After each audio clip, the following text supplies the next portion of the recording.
If I go away and I come back and I look different, that is not me. Kanye West, one of the most famous humans alive, looked directly into a camera and told the world, "If I disappear and come back changed, it's not me." Most people laughed, most people moved on. They shouldn't have. I've seen what they do. I've seen what they do. The ritualistic behaviors, the drugging, putting girls in the suitcases, dumping them in alleyways. It's horrifying. Not talking about Epstein anymore. He's talking about something far worse. What does the evil side want? Oh, it wants you, it wants you. Who is cloning celebrities in Hollywood? Mel Gibson just answered that question. And after watching this, you will never look at your What does the evil side want? Oh, it wants you. It wants you. Who is cloning celebrities in Hollywood? Mel Gibson. so much. You first have to understand what they did to Mel Gibson. This was not a man who fell from grace because of bad decisions. This was a man who was pushed. Think about the timeline. In the late 1990s and early 2000s, Mel Gibson was untouchable. Braveheart, Lethal Weapon, The Passion of the Christ. He was one of the most powerful directors and actors on the planet. He had clout, he had money, and most importantly, he had access. Access to the rooms where the real conversations happen. The dinners, the private screenings, the parties where nobody brings a phone. And then 2006, a traffic stop in Malibu. Suddenly, everything unravels. His career evaporates almost overnight. The same industry that celebrated him for decades turned on him in unison, faster than anyone had ever seen Hollywood move on anything. Now ask yourself, why does an entire industry respond that quickly and that completely to one incident? Why does every door close at the exact same moment? I had a whole bunch of weird paranoid suspicions about what the hell was going on because there was a lot of stuff I couldn't understand, right? And nobody was really bothering to explain it to me. That's not a man who got canceled. That's a man describing confusion, the confusion of someone who got cut off from a world they were part of suddenly, completely, and without explanation. He knew something and they made sure he paid for it, but here's what the industry didn't count on. Mel Gibson didn't disappear. He didn't check into a facility. He didn't issue a tearful apology video and start wearing a different face to award shows. He waited and then he started talking. The human sacrifice aspect is as alive and well in our society. I think it really The human sacrifice aspect is alive and well in our society, I think. It really is. It's just dressed up in a different way. sat with Joe Rogan, the most listened to voice in the entire world, and just started naming things, not carefully, not with lawyers present, just raw, unfiltered, like a man who has already lost everything and decided he has nothing left to protect. And what he said next changed the entire conversation. According to sources close to the Rogan recording, Mel Gibson did not just talk about Epstein. He did not just talk about the trafficking networks or the blackmail files. He went one level deeper. He started talking about what happens to the celebrities who try to get out, not the ones who get silenced through scandal, and not the ones who get blacklisted, the ones who get replaced. And before you roll your eyes, understand that this is not a theory that originated with conspiracy accounts on the internet. This is a theory that has been quietly validated by some of the most credible voices in entertainment for years. Cat Williams said it on one of the most watched interviews in internet history. Kanye West said it directly to camera before he disappeared. And Jim Carrey, a man who spent decades publicly dismantling the very industry that made him famous, showed up in Paris in early 2026, looking like a completely different human being. It's a wonderful feeling. I really took on a pretty big challenge trying to do my speech in French. Now compare that to this. There is no me, there's no you. These are not the same energy. These are not the same eyes. These are not, according to thousands of fans who have studied the footage frame by frame, the same person. The wrinkles are gone, the bone structure has shifted, and most damningly, the eyes. Jim Carrey's eyes have been famously brown his entire career. The man who appeared at the César Awards in Paris had green eyes. You can explain away a lot of things. Plastic surgery, weight loss, aging in reverse, but you cannot explain a change in eye color without contact lenses. And nobody who watched that footage believes those were contacts. Mel Gibson's argument, as relayed through sources present during the Rogan conversation, is chillingly simple. He believes there is an active program funded at the highest levels of the entertainment industrial complex that identifies celebrities who become threats to the system and replaces them. We're not here. This is a yeah. If they're telling you that there's no clones, the guy telling you is probably not kills them, replaces them. Think about what that means. It means the person denying the theory could themselves be proof of it. It means the system is self-sealing. Every denial becomes evidence of the cover-up. And according to Mel Gibson, the technology to make this happen has existed for longer than the public knows. He pointed to something most people dismissed when it first came out: dog cloning. You can clone your pet right now.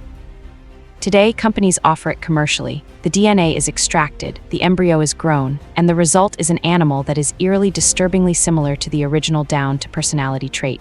Clone, they've made human clones, they've made human, they mean they made dog clones.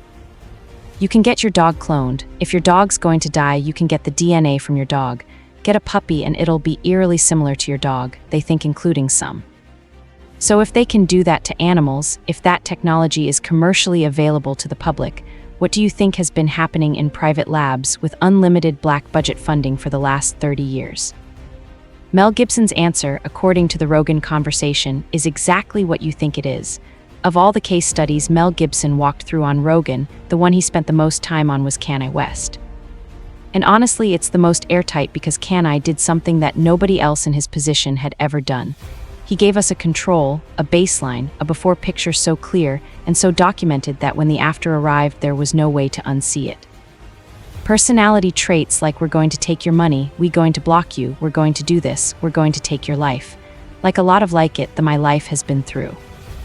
I wake up every day just this is a man under siege, a man who understood exactly what the machine was capable of and was saying so publicly. He named the threats, he named the people, he talked about MK Ultra. He talked about his trainer being connected to Canadian military intelligence. He talked about them trying to force medicate him into silence. And then he issued the warning, the one that in retrospect was not a metaphor, not a lyric, not a cry for help. It was a direct, precise, factual prediction. Prize to be alive. If I go away and I come back and I look different, that is not me. If I ever went any, he told us word for word. He told us what they were going to do to him before they did it. And the world watched it happen in real time and called it a mental breakdown. Mel Gibson's position, stated clearly to Rogan, is that what happened to Kanye was not a breakdown. It was a replacement, the man who came back apologizing to the same industry he had just spent months demolishing, and the man who went back on medication he had previously said he would rather die than take. The man who started doing things publicly humiliatingly that the original Kanye West would never have done in a million years. That is not the same person. Where we'd know why, but I would rather be dead, not in jail, 'cause I'd rather be dead. And yet here we are. The Kanye who re-emerged was on his medication, was apologizing, was compliant, was everything the old Kanye swore on camera repeatedly he would never become. Mel Gibson told Rogan, that's not a man who changed his mind, that's a man who no longer exists.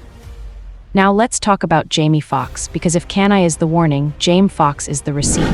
The facts here are not in dispute. Jamie Foxx suffered a mysterious health emergency in April 2023. His team released vague statements that explained absolutely nothing. And then just like that, he reappeared. But here's the thing, nobody in the mainstream press wanted to connect. The timing, Jamie Foxx went silent. The same week that Diddy's legal situation began accelerating and he resurfaced publicly, visibly in a way designed to be noticed. Right around the time Diddy's sentencing was finalized, to be on medication, Fox ain't that going to make you watch his funeral, televise his funeral. Cat Williams, who has been more right about Hollywood's inner workings than any journalist alive, went on record saying Jamie Foxx was involved in Diddy's parties and was missing a tattoo on the back of his head that the real Jamie Foxx always had. He ain't even dead with a face full of records. We never even seen Jamie Foxx with freckles. Clone is now Jamie Foxx himself addressed the clone rumors at a show in Atlanta. And look, his response was funny, it was charming.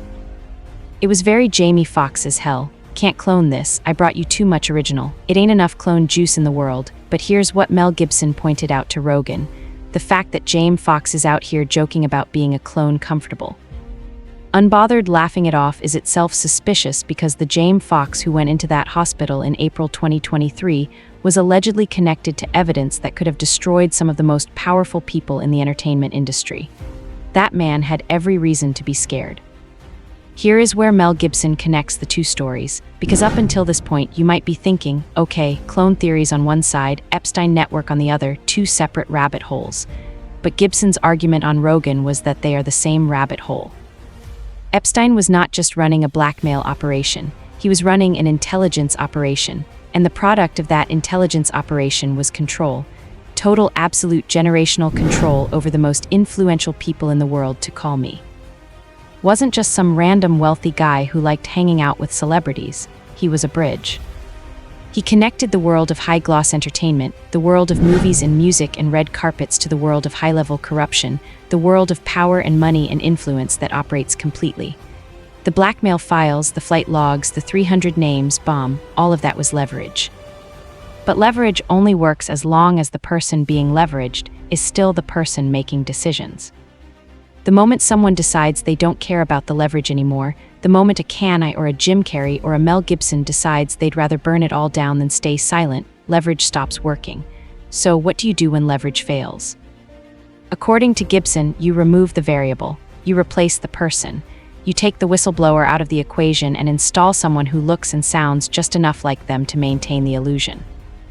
And the Epstein network, with its access to the wealthiest, most scientifically connected people on the planet, had both the funding and the infrastructure to make that happen.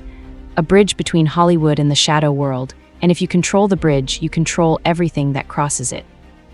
Let's zoom out, because Mel Gibson did not just drop names on Rogan. He described a pattern, and once you see the pattern, you cannot unsee it. Step 1, a celebrity gains enough power and platform to become dangerous to the system. Step 2, they start speaking out. The person who was screaming about corruption is now smiling on red carpets and talking about how much they love the industry outside the public eye. Every time it's the same playbook.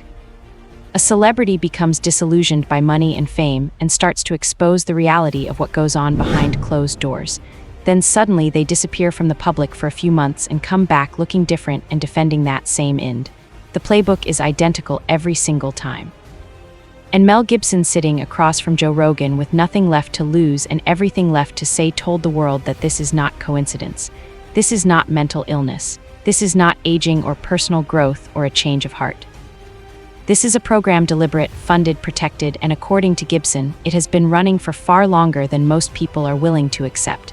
Some of your worst nightmares were real. Mel Gibson has been called crazy. He's been called dangerous. He's been called a conspiracy theorist, a drunk, a liability, a cautionary tale. But look at the receipts. Look at the timeline. Look at the faces. Can-I warned us. Jim Carrey showed us. Jamie Foxx lived it. And Mel Gibson, the man Hollywood spent 20 years trying to erase, just sat down with the most listened to podcaster on the planet and connected every single dot. The question is not whether this is real. The question